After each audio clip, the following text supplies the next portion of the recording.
City কর্পোরেশনের দায়িত্ব 50%, জনগণের দায়িত্ব 50%। আপনাদের দোয়া যদি মেয়র হয়ে আগামী বর্ষে আপনাদের এই সমস্যা থাকবে। সিটি কর্পোরেশনের সাথে সম্পর্কটা আপনাদের তত ভালো হওয়ার কারণ নাই, কারণ এখানে আবর্জনা একটু বৃষ্টি হলে পানি জমে যায়। তো সেই কারণে ঢাকা সিটির প্রশাসককে অন্তত ওই ভালোভাবে সাদর আমন্ত্রণ জানানোর মতো অনেকের হয়তো মন মানসিকতা নাও থাকতে পারে, কিন্তু আমি আজ সালাম, আমি মনে করি যে আমি আপনাদের লোক, আপনাদের পাশে আছি। সমস্যা আছে, ইনশাআল্লাহ সমস্যাগুলো সমাধান করে দেবো, এটা অন্তত আমি বলতে পারি।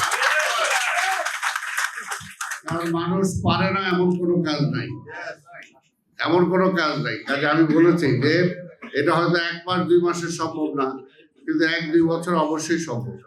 এবং আমি তো বলেছি, যদি আপনাদের এখন আমাদের মাননীয় প্রধানমন্ত্রী তারেক রহমান আমাকে প্রশাসক দিয়েছেন, আগামীতে যে নির্বাচন হবে সেই নির্বাচনে যদি আপনারা মেয়র বানান, তাহলে আমি বলতেছি যে 2 বছরের মধ্যে ঢাকা শহরের ম্যাক্সিমাম প্রবলেম ইনশাল্লাহ সলভ করে ফেলবো।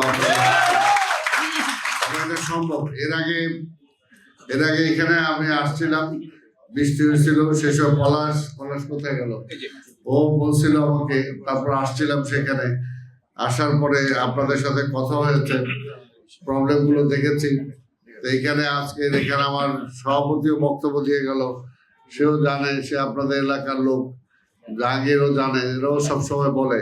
তো কাজেই যে এই সমস্ত সমস্যাগুলো, আমার একজন ইঞ্জিনিয়ার এখানে আছে, আমাদের ময়লার বা আদার্স যে সমস্ত সমস্যা দেখবে তারাও এখানে আছে, তারাও আমার সাথে আসছে, তারা জানে।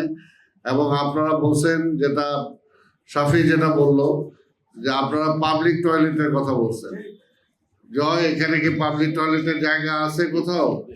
আমার ইঞ্জিনিয়ার, এখানে যদি তোমরা বলছো শাফি যে জায়গা পাওয়া যাবে, জায়গা যদি খুঁজে বের করে দেওয়া যায়, ইনশাআল্লাহ 2-1 মাসের মধ্যে তোমাদের পাবলিক টয়লেট হয়ে যাবে। জায়গাটা খুঁজে বের করে দিতে হবে, জায়গাটা খুঁজে বের করে দিলে আমরা এটা করবো। আর এখানে পয় নিষ্কাশনের জন্য যেটা আমি আপনাদের বলি সভাপতি সাহেব, এখানে আসলে হয়েছে কি, ঢাকা শহরের পানি সরার জন্য আগে যে খালগুলো ছিল, আগে এলাকার পানিগুলো সরে যাওয়ার জন্য এখান থেকে একটা ড্রেনেজ সিস্টেম হয়ে একটা নামার মতো এদিক দিয়ে সুযোগ ছিল, আজকে সেগুলো সব বন্ধ হয়ে গেছে। কাজে এই পানিগুলো নেমে এখান থেকে নিয়ে যেতে হবে আমার বুড়িগঙ্গাতে। বুড়িগঙ্গাতে নেওয়ার জন্য তো সেই যেই আন্ডারগ্রাউন্ড যে পানি নিষ্কাশনের সে ওয়েটা কিন্তু এখানে নাই। কাজে এটার জন্য মাননীয় প্রধানমন্ত্রীকে আমি বলেছি, এবং গত 2 দিন আগেও ওনার সাথে কথা হয়েছে। ওনার কাছে আমরা একটা প্রজেক্ট দিয়েছি, একেবারে ধানমন্ডি থেকে শুরু করে নিউ মার্কেট হয়ে আপনারা জানেন ঢাকা কলেজ পর্যন্ত পানিতে সয়লাভ হয়ে যায়, টিচার্স ট্রেনিং ইনস্টিটিউট সেটাও সব ভরে যায়। কাজে টোটালটাকে পানি নিষ্কাশনের জন্য আমরা একটা স্কিম নিয়েছি, প্রধানমন্ত্রী নিজেও সেটা অ্যাপ্রুভ করেছেন। আমি আশা করি এটা তার 2-1 মাসের মধ্যে হয়ে যাবে না, তবে এটা হবে, এইটুকু আমি আপনাদের নিশ্চয়তা দিতে পারি। তবে আপাতত যদি পানি জলবদ্ধতা এগুলো হয়, এখন আমাকে সেচ করে ছাড়া, পাম্প করা ছাড়া এই পানি নিষ্কাশনের কোনো ওয়ে নাই। এটা সাময়িক, এই বর্ষাটা আপনাকে এইভাবে কষ্ট করে একটু কাটাইতে হবে। আগামী বর্ষায় অন্তত আমি বলি, আপনাদের দোয়া যদি মেয়র হয়ে আগামী বর্ষায় আপনাদের এই সমস্যা থাকবে। এইটুকু সময় আপনার আমাকে দিতে হবে।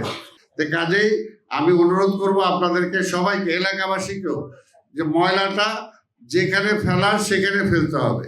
আর যত্রতত্র না ফেলে একটা ডাস্টবিন বা নিজেরা তো একটা গার্বেজ বক্স বা টিন যেটাই আমরা ব্যবহার করতে পারি, অন্তত বাড়ির ময়লাগুলো বা দোকানের ময়লাগুলো আর পরিষ্কার হলো। আর সব দোকানগুলো মিলে যদি ঝাড়ু দিয়ে আইনা রাস্তার মধ্যে ফেলায় দেন, তাহলে তো রাস্তাটা আবর্জনা হবেই।